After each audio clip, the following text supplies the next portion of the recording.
Hello guys, welcome to my channel Study My Way GS classes. My name is Neeraj Kumar. Today we are going to analyze UPSC PT 2021 questions. In this part, we shall analyze 30 questions of A series booklet, and PDF of the same would be provided after the completion of all questions. So let's start from question number 1. So question number 1, the governor of RBI is appointed by central government. Yes, ये statement बिल्कुल correct है. The next statement is certain provisions in the constitution of India give central government the right to issue direction to the RBI and public interest.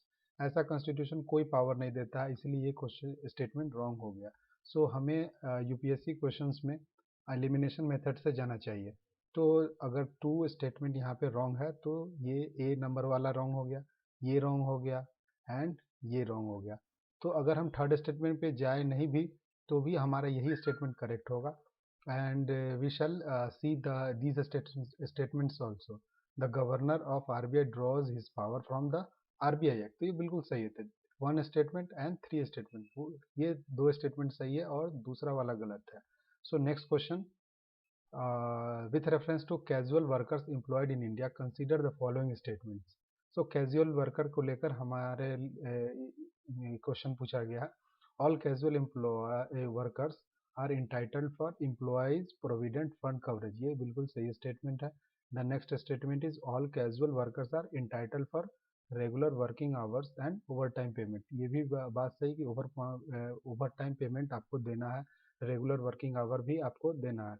Next, the government can by a notification specify that an establishment or industry shall pay wages only through its bank account. तो ये भी बात सही है. तो ये तीनों statement सही है. ये स्टेटमेंट लिंक करता है इस स्टेटमेंट से, ईपीएफओ से. That is why it has been said. So the correct answer is D.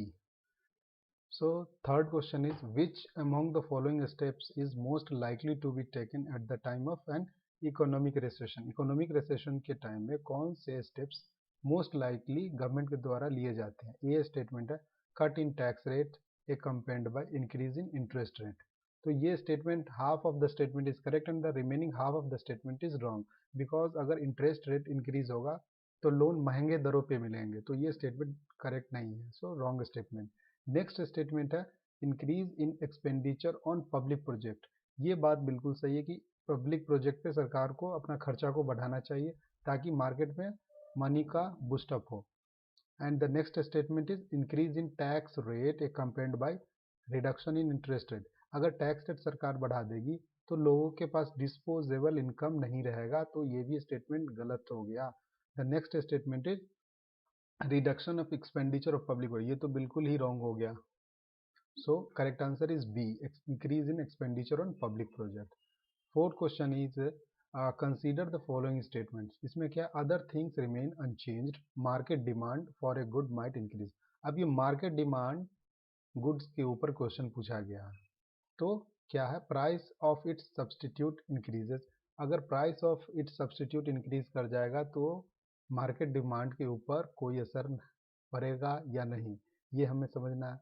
Next statement है, price of its complement increases. Third question is statement है, the good is an inferior good and income of the consumer increases. And the fourth one is its price fall. तो इसमें दो statement सही है, 1 and 4. कैसे?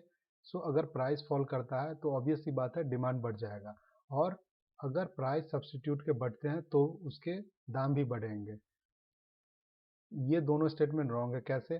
Price of its complement increases, complement के price से कोई लेना देना नहीं होता. And the third statement is, ये भी गलत है, the good is an inferior good. Inferior goods के दाम बढ़ने घटने से इसके ऊपर कोई असर नहीं होगा. तो ये स्टेटमेंट बिल्कुल गलत हो गया. तो correct statement is a, 1 and 4. So next question is, with reference to urban cooperative banks in India. Urban cooperative banks बहुत ज़्यादा न्यूज़ में था, इसलिए अर्बन कोऑपरेटिव बैंक्स के बारे में हम लोग देखेंगे. तो they are supervised and regulated by local board setup by the state government. ये स्टेटमेंट बिल्कुल रॉन्ग है क्योंकि आरबीआई 2020 में ही गाइडलाइन जारी किया था कि अर्बन कोऑपरेटिव बैंक्स को आरबीआई रेगुलेट करेगी. तो ये बिल्कुल रॉन्ग हो गया. सो अकॉर्डिंग टू एलिमिनेशन, ये हमारा रॉन्ग हो गया, ये हमारा रॉन्ग हो गया, and this one is also wrong. So correct statement B. और हम लोग देख लेते हैं second statement, they can issue equity shares and preference share, ये बिल्कुल सही बात है। And the third statement is they were brought under the purview of banking regulation act of 1949 through the amendment in 1966। So ये statement सही है। So six question क्या कहता है कि it is related to bond yield. अब ये bond yield क्या होता है, बॉन्ड यील्ड के बारे में हमें थोड़ा सा डीप एनालिसिस करना होगा। So what is bond and yield? तो bond yield is the amount of return an investor will realise on a bond, यानी कि अगर कोई इन्वेस्टर पैसा लगाता है तो उस बॉन्ड पे उसे कितना रिटर्न आता है, and it is calculated by dividing its face value by the amount of interest it pays. अब इसका फॉर्मूला हम लोग देखेंगे तो इससे पता चलता है कि बॉन्ड यील्ड का फॉर्मूला होता है कि it is the ratio of annual coupon payment by bond price. अब जैसे बॉन्ड यील्ड घटेगा तो बॉन्ड प्राइस बढ़ेगा, बॉन्ड और इसका वाइस वर्सा करेक्ट होगा। अब इसमें हमें ये भी समझना है कि इंटरेस्ट रेट राइज होगा तो क्या होगा, बॉन्ड प्राइसेस के ऊपर क्या होगा, इंटरेस्ट रेट बढ़ेगा बॉन्ड प्राइस डिक्रीज कर जाएगा। तो इसी के अकॉर्डिंग क्वेश्चन है कि action of US Fed reserve, तो क्या इससे इन्फ्लुएंस होगा? हाँ बिल्कुल सही होगा। एक्शन ऑफ आरबीआई, ये भी बात बिल्कुल सही है। अब the third statement is inflation and short term interest rate, तो ये भी बात सही है। तो ये तीनों स्टेटमेंट हमारे सही हो जाएंगे। The seventh one is foreign currency convertible bond consider करने के लिए बोला गया है ये सारे स्टेटमेंट्स। अब foreign institutional investment with certain condition, third one is global depository receipt, and the fourth one is non residential external deposits. तो एफडीआई की में कौन कौन सा इंक्लूड किया गया है ये चीज समझना है। तो फॉरेन करेंसी कन्वर्टेबल बॉन्ड, ये सब क्या होता है, इसके लिए हम लोग अलग अलग लेक्चर्स बना लेंगे, लेकिन foreign currency convertible bonds FDI में आता है। सो वन बिल्कुल करेक्ट है। सेकेंड है F I I with certain condition, ये भी बात सही है। Now the third one is global depository receipt, ये भी सही है, but this one is wrong because non resident external deposit ये एफडीआई में नहीं आते, वो अदर इनकम में इंक्लूड होते हैं। सो the correct answer is A. So question number 8, consider the following statement. अब यहाँ पर डिवैल्यूएशन से रिलेटेड क्वेश्चन है, इकोनॉमिक्स के ऊपर अच्छा खासा फोकस दिया गया था इस बार के क्वेश्चंस में। So the effect of devaluation of currency is that it necessarily, number one क्या बोला गया है, improves the competitiveness of the domestic export in foreign market. तो क्या ये बात सही है कि अगर डिवेल्युएट किया गया करेंसी को तो ये जरूरी रूप से, यानी कि ये स्टेटमेंट बोला गया है कि नेसेसरी रूप से improve the competitiveness of domestic export in foreign market. Second one is increases in foreign value of domestic currency, and the third one is improve in trade balance. तो इसमें से कौन सा सही होगा ये चीज हमें देखना है।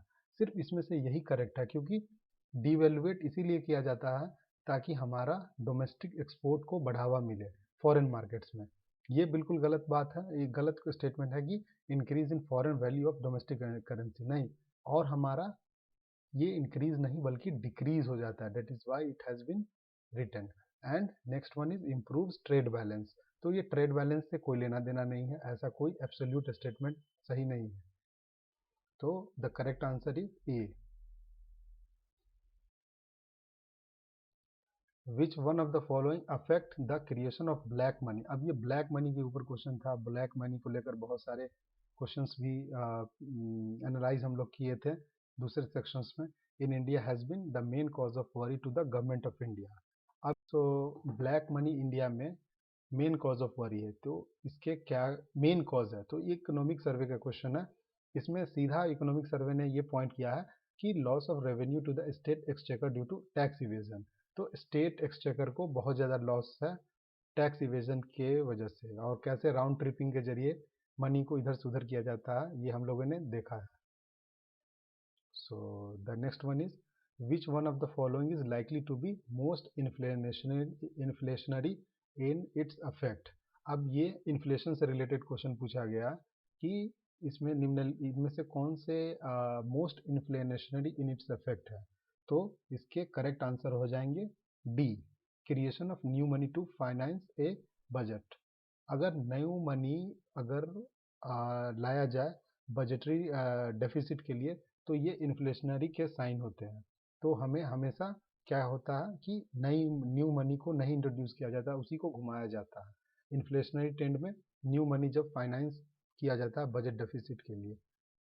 तो ये सब हम लोग इकोनॉमिक सेक्शन जब स्टार्ट करेंगे तो we will get to know about all these facts about budget deficit, और कैसे नया मनी क्रिएट होता है, नया मनी क्रिएट करने से क्या नुकसान है, क्या पॉजिटिव्स हैं, क्या ड्रॉबैक्स हैं, ये सब हम लोग उस सेक्शन में देखेंगे। फॉर अभी के लिए हम लोग क्या करेक्ट स्टेटमेंट है और थोड़ा और क्या सही स्टेटमेंट है वो हम लोग चेक करेंगे। 11 number, the money multiplier in an economy increases with which of the following. So money multiplier से ऊपर क्वेश्चन है, तो इसमें क्या होगा correct answer? So the correct answer is C, increase in banking habit of the people. ये सही नहीं होगा, कैश रिजर्व रेशियो से कोई लेना देना है मनी मल्टीप्लायर इफेक्ट के, एसएलआर से भी कोई लेना देना नहीं है, पॉपुलेशन से तो और भी कोई लेना, तो ये तीनों स्टेटमेंट रॉन्ग हो जाते हैं। So only one statement is the correct, that is increase in banking habit of the people. That is why the money multiplier effect in an economy increases. So 12th question is, with reference to Indian economy, demand pull inflation and can be caused or increased by which of the following? अब हमें ये चीज समझना होगा कि what is demand pull inflation and what is cost pull inflation. So demand pull inflation is the increase in aggregate demand categorized by 4 sections, और ये mainly macro economic के पार्ट होते हैं, और इसमें हाउस होल्ड भी आते हैं, बिजनेस भी आते हैं, गवर्नमेंट भी आते हैं एंड फॉरेन बायर्स भी आते हैं। बट अदर वे राउंड में हम लोग देखेंगे कॉस्ट पुश इन्फ्लेशन क्या होता है। Cost push inflation is the decrease in the aggregate supply of goods and services stemming from an increase in the cost of the production, यानी कि हमारा कॉस्ट ऑफ प्रोडक्शन बढ़ने के केस में है ये। बट डिमांड पुल इन्फ्लेशन में ये बात नहीं है, चूंकि एग्रीगेट डिमांड हमारा बढ़ जाता है, और डिमांड बढ़ता है किस चीज़ के लिए? हाउस होल्ड के कंजम्पशन के लिए, बिजनेस कंजम्पशन के लिए, गवर्नमेंट को लेकर एंड फॉरेन बायर्स को लेकर भी ये सब डिमांड पुल इन्फ्लेशन का केस होता है। तो इसके करेक्ट आंसर क्या हो जाएंगे? सो 1 हो जाएंगे एक्सपांशनरी पॉलिसीज हो गया, सेकेंड वन फिजिकल स्टिमुलस जो दिया जाता है गवर्नमेंट के द्वारा वो, and the fourth statement is higher purchasing power. ये तीनों करेक्ट हो जाएंगे और ये करेक्ट आंसर ए होगा इसका। ये इन्फ्लेशन इंडेक्स वेजेस से कुछ नहीं होता है, क्योंकि अगर इन्फ्लेशन बढ़ा तो वेज बढ़ने से उसके ऊपर कोई खासा असर नहीं होगा। इंटरेस्ट रेट बढ़ जाएगा तो हमारा लोन बैंकिंग सेक्टर में लोन महंगा हो जाएगा, लोग के हाथ में ऐसे इनकम नहीं आएगा। तो the correct answer is A. So 30 number question है, with reference to India consider the following statement. अब यहाँ पे है डीमेट अकाउंट से रिलेटेड। तो स्टॉक एक्सचेंज में इन्वेस्ट करने के लिए और शेयर्स खरीदने के लिए हमें डीमेट अकाउंट खुलवाना होता है। तो retail investors through demat account can invest in treasury bill and government of India debt bond in primary market. तो ये सही बात है, डीमेट अकाउंट खुलवाना होता है प्राइमरी मार्केट में परचेज करने के लिए और बॉन्ड को परचेज करने के लिए। The next statement is the negotiated dealing system order matching is a government security trading platform of RBI. तो आरबीआई जो ट्रेड करती है वो negotiated dealing system order matching से करती है। ये बिल्कुल सही स्टेटमेंट है। And the third statement is the central depository services limited is jointly promoted by RBI and BSE. ये रॉन्ग स्टेटमेंट है, क्योंकि स्टॉक से रिलेटेड अगर चीज़ है और ये सेंट्रल डिपॉजिटरी सर्विसेज लिमिटेड जिसको प्रमोट किया जाता है सेबी के द्वारा और मिनिस्ट्री ऑफ फाइनेंस के द्वारा, तो ये बिल्कुल गलत स्टेटमेंट है। The correct statement is 1 and 2 only. So 40 number question, it is related to water credit. Consider the following statement. It puts micro finance tools to work in order in the water and sanitation sector. अब ये water credit क्या है? ये water credit एक independent entrepreneurs के द्वारा promote किया गया है, और हॉलीवुड एक्टर हैं गैरी वाइट और मैट डेमन के द्वारा, और water.org के द्वारा ये प्रमोट किया गया है। इसमें क्या होता है कि स्मॉल क्रेडिट लोन्स प्रोवाइड किया जाता है who need access to affordable finance and export resources to make household water and toilet solution a reality, और एरिया ऑफ ऑपरेशन इनका डेवलपिंग कंट्रीज में होता है। सो ये first statement is correct. It puts micro finance tool to work in water and sanitation sector. दूसरा नंबर, it is a global initiative launch under the aegis of WHO and world bank. ये wrong है क्योंकि ये private initiative है। And the third one is it aims to enable poor people to meet their water need without depending on subsidies. हाँ, सरकार इसमें कोई subsidies provide नहीं करती है, इंडिपेंडेंट एक्शन है, तो ये थर्ड स्टेटमेंट सही है। सैनिटेशन एंड टॉयलेट क्लीनिंग और ये सब चीज इसमें आ जाएगा, तो 1 and 3 statement is correct statement. 15 question, in India central banks function as a lender of the last resort. तो ये बार बार हम लोग सुनते हैं, what is lender of the last resort, usually refer to which of the following.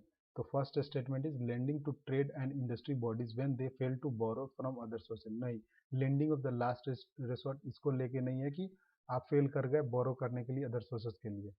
Next one is providing liquidity to banks having a temporary crisis. That this is correct one. And the third one is lending to government to finance budgetary deficit. ये budgetary deficit के लिए अलग system है, वो हम लोग बाद में इकोनॉमिक सेक्शन में पढ़ेंगे, तो ये स्टेटमेंट भी गलत है। The correct statement is B. अब ये R2 कोड ऑफ प्रैक्टिसेस क्या है? So R2 code of practices that is related to environment and constitute a tool available for promoting the adoption of correct answer इसका होगा environmentally responsible practices in electronic recycling industry। ये electronic recycling industry से related है, क्योंकि आज की date में electronic recycling एक बहुत बड़ा मुद्दा है इंटरनेशनल लेवल पे, इवन इन नेशनल लेवल पे। पर कैपिटा इलेक्ट्रॉनिक वेस्ट बहुत ज़्यादा जनरेट हो रहा है और इसे हमें रिसाइकिल करने की ज़रूरत है। एग्जाम्पल के तौर पर कैनन ने ये इनिशिएटिव को लिया है कि हमारा जो भी प्रोडक्ट होगा उसे हम रिसाइकिल करके ही यूज़ करेंगे और बेचेंगे। सो the correct statement is environmentally responsible practices in electronic recycling industry।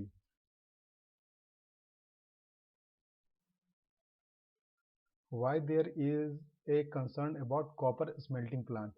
ये तमिलनाडु में एक कॉपर स्मेल्टिंग प्लांट था, उसे वेदांता का ये प्लांट था, उसको बंद किया गया, उसी के बारे में ये क्वेश्चन पूछा गया।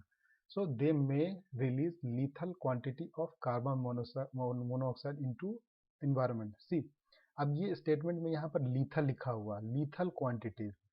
अब ये कॉपर स्मेल्टिंग प्लांट में कार्बन मोनोऑक्साइड तो निकलता है, पर ये लीथल क्वांटिटीज में नहीं निकलता, इसलिए रॉन्ग हो जाएगा। अब ये क्या प्रोसेस होता है ये सब हम लोग समझेंगे। जैसे कि इन कॉपर स्मेल्टिंग प्रोसेस में सबसे पहले क्या होता है, कार्बन कंबस्ट विथ ऑक्सीजन और एयर में प्रोड्यूस होता है कार्बन मोनोऑक्साइड, और सेकेंड केस में कार्बन मोनोऑक्साइड रिएक्ट करता है अदर ओर से and remove one of the oxygen atom releasing carbon dioxide. तो कार्बन डाइऑक्साइड रिलीज होता है, ना कि कार्बन मोनोऑक्साइड। मतलब अगर ट्रेसेस क्वांटिटी में बोला जाए तो कार्बन मोनोऑक्साइड रिलीज होता है, बट लीथल क्वांटिटी में नहीं। So first statement is wrong and according to elimination method A, C and D is wrong and the correct answer is B, 2 and 3. Let's read it. The copper slag can cause the leaching of some heavy metals into environment. ये correct statement है। And the third one is it may release sulfur dioxide as a pollutant। हाँ, ये भी बिल्कुल correct statement है। So 18 number question with reference to furnace oil। अब ये furnace oil क्या होता है? ये पेट्रोलियम वाला जो ऑयल होता है, used oil, that is furnace oil. Consider the following statement, it is a product of oil refineries, ये करेक्ट है। Some industries use it to generate power, ये भी स्टेटमेंट सही है। It uses cause sulphur emission into environment, क्या इसके use से sulphur emission release होगा? तो हाँ, बिल्कुल सही बात है, इसीलिए इसका डी आंसर होगा। दैट इज ये फर्नेस ऑयल किससे रिलेटेड? ऑयल रिफाइनरी से। ऑयल रिफाइनरी इंडस्ट्री में सल्फर एमिशन होता है। 19 क्वेश्चन में क्या है, व्हाट इज ब्लू कार्बन? अब ये ब्लू कार्बन क्या है? तो दैट इज, नाम से ही है blue carbon, that is related to ocean. तो इस क्वेश्चन में जो ओशियन से रिलेटेड होगा that will be our correct answer. So first statement ही करेक्ट है, carbon captured by ocean and coastal ecosystem, so that is called blue carbon। So 20 number question क्या है हमारा, in the nature which of the following is are most likely to be found surviving on surface without soil. ये surface पे होता है, बिना surface पे बिना सॉइल के ऊपर कौन कौन सा होता है? तो फंड के उगने के लिए सॉइल चाहिए, तो ये स्टेटमेंट हमारा ये एक स्टेटमेंट हो गया। उसके बाद लीचेन है, मॉस है, मशरूम है, तो हमारा इसमें करेक्ट आंसर हो जाएगा सी वाला। सो 2 और 3, ये 2 और 3 एक लीचेन एंड मॉस, ये इसको जरूरी नहीं है कि सॉइल चाहिए, बिना सॉइल के ऊपर भी हो जाएगा। बट मशरूम और फन एक तरह का झाड़ी होता है, तो इसके उगने के लिए मिट्टी चाहिए और मशरूम को भी चाहिए। तो बिना सॉइल के ऊपर ये दो चीज़ नहीं हो सकता, अदरवाइज लीचेन और moss is the correct answer. So C is the correct answer. 21, which one of the following is used in preparing a natural mosquito repellent? इस टाइप का क्वेश्चन मच्छर से रिलेटेड पहले भी यूपीएससी ने पूछ चुके हैं। सो इसमें लेमन ग्रास का यूज किया जाता है। So the next question is consider the following kinds of organisms. So अब इसमें क्या पूछा गया है कि primary producer in the food chain of ocean कौन कौन से आ जाएंगे। तो ये बिल्कुल इजी क्वेश्चन है, क्लास 10th का एनसीईआरटी का क्वेश्चन है। सो साइनोबैक्टीरिया और डाई एटम्स, यही दो इसके करेक्ट आंसर होंगे। सो करेक्ट आंसर इज 2 और 3, जो कि प्राइमरी प्रोड्यूसर होते हैं फूड चेन में ओशियन में। 23rd number is consider the following animals. एक है हेजहॉग, मैरमॉट एंड पेंगोलिन। अब क्वेश्चन का स्टेटमेंट ये है कि to reduce the chance of being captured by predators which of the above organism roll up and protects its vulnerable part. तो कौन सा ऐसा इसमें जो अपने आप को बिल्कुल छोटा कर लेता है ताकि उसे कोई प्रीडेटर्स कैप्चर न कर ले। तो इसमें आंसर होगा एक तो हमारा पेंगोलिन है, और ये कोरोना काल में बहुत ज़्यादा न्यूज़ में भी था। एंड हेज हॉग, ये दोनों करेक्ट आंसर होंगे। तो so correct answer is D. So 24 number question, with reference to New York declaration on forest which of the following statement are correct. ये न्यूज़ में था क्योंकि इंडिया ने इसे साइन नहीं किया है। तो जैसा कि हम लोग जानते हैं, India is not signatory of the declaration of New York declaration on forest. So first statement is it was first endorsed at the united nation climate summit in 2014। तो ये बिल्कुल करेक्ट स्टेटमेंट है। The next one is it endorses a global timeline to end loss of forest. ये भी बात सही है, that is related to forest. Is it legally binding international declaration? No, it's not legally binding international declaration. The fourth one is it is endorsed by government, big companies and indigenous community. ये सही है। And the third one is India is one of the signatories of its inception. India ने अभी तक sign नहीं किया है, और इंसेप्शन के टाइम में कैसे हो सकता है, that is wrong one. So 1, 2 and 4. So A statement is correct. Next one, magnetite particles. अब ये मैग्नेटाइट पार्टिकल्स के बारे में पूछा गया, that is related to iron ore. Suspected to be cause of neuro degenerative problems are generated as environmental pollutant from which of the following. ये बच्चों में जनरली देखा जाता है, neuro degenerative problems, even adult में भी देखा जाता है। तो वन स्टेटमेंट है brakes of motor vehicle, no ये गलत स्टेटमेंट है, सो ये सही नहीं है। इंजन ऑफ मोटर व्हीकल, ये भी सही नहीं है। माइक्रोवेव स्टोव से विद इन हाउस होल्ड में ये मैग्नेटाइट पार्टिकल्स निकलते हैं। इवन टेलीफोन लाइंस में भी ये पाए जाते हैं, एंड पावर प्लांट्स में भी पाए जाते हैं। तो करेक्ट स्टेटमेंट 3, 4 and 5। सो सी।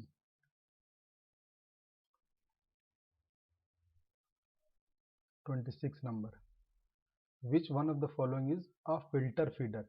अब ये फिल्टर फीडर क्या होता है, ये भी एक नया स्टेटमेंट है। जो अपने कवच से या अपने एक्सटर्नल एक्सक्लेटन से फिल्टर का काम करता हो। तो इसमें से ऐसा कोई नहीं है, सिर्फ ओइस्टर है जो ये काम करता है। बाद बाकी कैटफिश, फिश के कैटेगरी में ऑक्टोपस भी ये काम नहीं करता, और पेलिकन भी नहीं करता है। तो correct answer is oyster.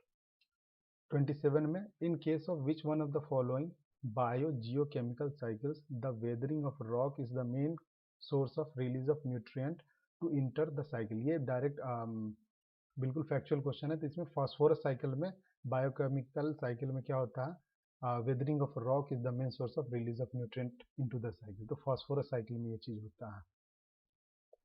28 is which of the following are detritivores. Detritivores कौन सा है जो कि डेड के ऊपर डिपेंड करते हैं। तो सबसे पहले इसमें हमें रॉन्ग वाला देखना है। तो कौन कौन नहीं था, जेली फिश नहीं होता है, तो उस हिसाब से हम लोग सेकेंड रॉन्ग, ये रॉन्ग हो जाएगा, ये रॉन्ग हो जाएगा। अब इस दोनों में से कोई हमारा करेक्ट हो जाए। 2 यहाँ भी हमें मिल गया, तो ये भी है। तो एक हमें अगर जेलीफिश के बारे में पता होता तो ये हम डायरेक्ट आंसर पे अदर स्टेटमेंट नहीं जानने के बाद भी हम लोग पहुंच जाते। तो अर्थवॉर्म इसमें हो सकता है, सी, उसके बाद मिलीपिड्स हो सकता है, and the fifth one is would slice हो सकता है। जैसा कि सी हॉर्स कैसे हो सकता है, ये तो बिल्कुल भी बच्चा वाला क्वेश्चन था। The 29 one is common carbon matrix. ये कॉमन कार्बन मैट्रिक्स है, supported by UNEP, has been developed for. अभी हमें कॉमन कार्बन मैट्रिक्स क्या होता है इसके बारे में समझना है। तो इसका करेक्ट आंसर है assessing the carbon footprint build operation around the world. ये जो बिल्डिंग ऑपरेशन होते हैं पूरे वर्ल्ड लेवल पे, उसके बारे में क्वेश्चन है, और इससे जो पॉल्यूटेंट निकलते हैं। तो ये करेक्ट आंसर है, ये यूनेप के द्वारा सपोर्ट किया गया है, जिसमें हमने कार्बन फुटप्रिंट देखा जाता है बिल्डिंग ऑपरेशन के पूरे वर्ल्ड में। तो ये करेक्ट आंसर है। एंड द लास्ट क्वेश्चन है विच of the following have species that can establish symbiotic relationship with other organism, cnidarians, fungi, protozoa. Again class 10 का ये क्वेश्चन है, और इसमें से हमें देखना है कि which one is the correct answer. All of them is the correct answer of this question, क्योंकि निडेरियन, फंगी और protozoa symbiotic relationship other organisms के साथ करते हैं। सो मैंने 1 to 30 क्वेश्चन तक एनालाइज किया है। मैं आशा करूँगा कि आप लोगों को ये अच्छा लगा होगा। सो और भी सारे इसमें जो भी मैंने एक्सप्लेन किए हैं उसमें और भी इम्प्रूवमेंट धीरे धीरे मैं करूँगा, और इम्पोर्टेंट इसमें से टॉपिक को एनालाइज करूँगा। सो थैंक यू, जितना ज़्यादा से ज़्यादा हो सके शेयर करिए। Thank you guys, thank you.